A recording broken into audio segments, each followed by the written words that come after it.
Hi, welcome to Linchpin Farming advice and experience and tips for small scale farms and large scale gardens.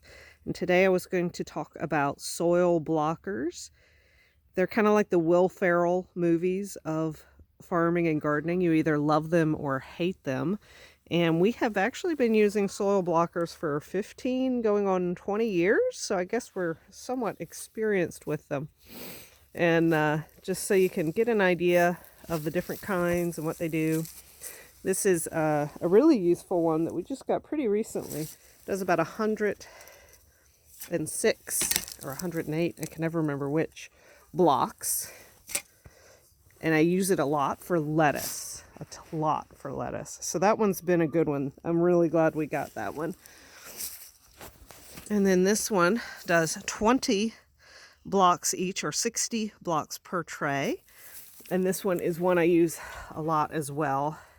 So one of the maintenance things about soil blocks is they lose these little plastic nipples. You can see I'm missing a few. Little plastic nipples need to be replaced. They just disappear, kind of. And they make the indention that you put the seed into. So you can see this blocker is missing a lot of them because there's not too many indentions. I really need to do that one. Let's see, and the next one we have had this one the longest. And you can literally see on the handles where I have just completely worn down the handles over the years. I think we got all these blockers from Johnny's Selected Seeds, and we may have been one of their first customers for these stand-up blockers. Let's see, and this one does 36 blocks per tray. So I use this one a lot for tomatoes and peppers. This one I use a pretty good bit. The one that did 60 per tray, I'll use those a lot for like broccoli and cabbage. And then finally the Mega. I don't use this one as much as I used to. It does only 6 per stamp. And what's that, 18 per tray. And what I use this one a lot for is if we're seeding cabbage, not cabbage, squash or watermelon out in the field, inevitably some birds or crows, maybe mice and rats will eat some of the seed. So say we're doing 200 feet of a watermelon, I'll probably come and do a tray or two to replace plants and seeds that got eaten by probably mice or rats, because we can see the holes on the ground. So this is Tiara, a cabbage, and I've done that. What's this? This is the 60 one, I think. And here's an example of some of the blocks. One of the best things about soil blocks is there's almost no transplant shock.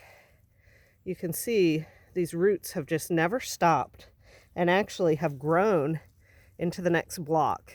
So one of the things I love the most about soil blocks is you plant it out in the field and they just keep growing. The very next day there will be new growth on whatever you're growing. So that is the biggest advantage. Is if I'm going to baby a plant, I want to baby it at this stage and not after I put it out in the field. And of the trays, another great thing about soil blocks is has a very low plastic footprint. We have literally been using these trays. You can see how beat up this tray is. We have probably been using these trays for like a decade, some of them. And I finally broke down and bought some new bottom trays. If you do soil blocks, I have found if you have one of the trays has a solid side, open bottom,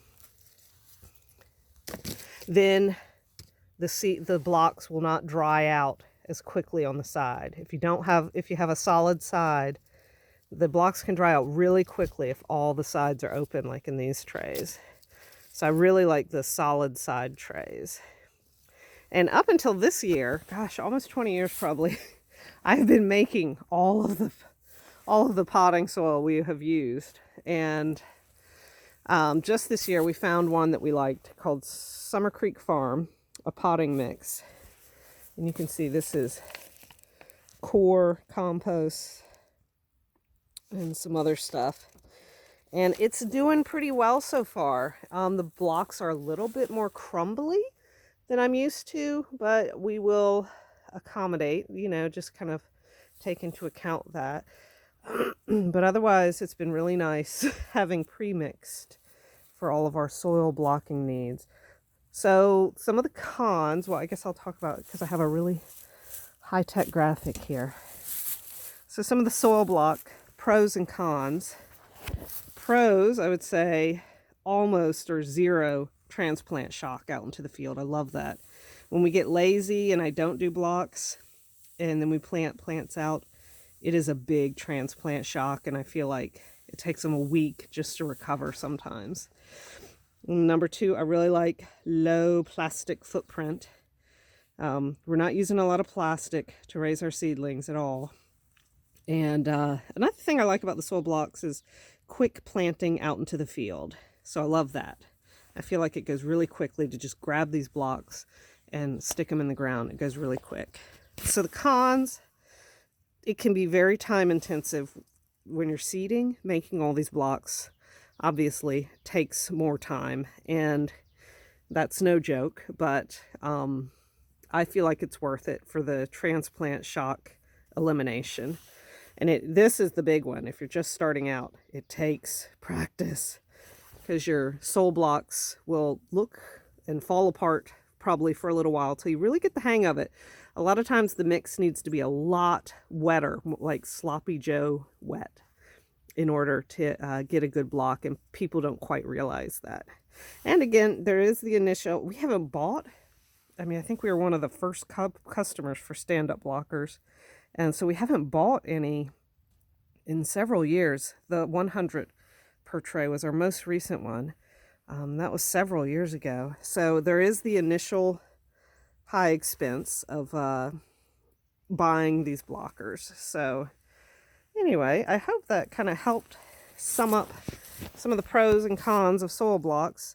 If I was starting out today, I'm not sure I would do soil blocks because of the amount of time it takes to kind of get the hang of them. But I really like them, and we keep using them year after year, and we'll keep using them probably. And as you can see, they turn out some really nice seedlings that don't get stunted, and they just end up kind of growing into the next block. If they need more nutrients, or if they're a little too long in the block, they just end up kind of expanding out into other blocks. So really like that too.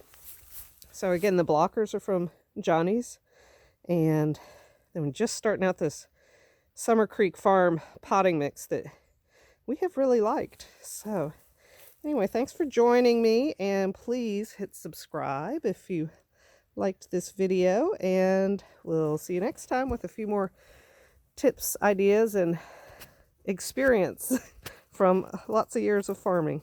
Thank you.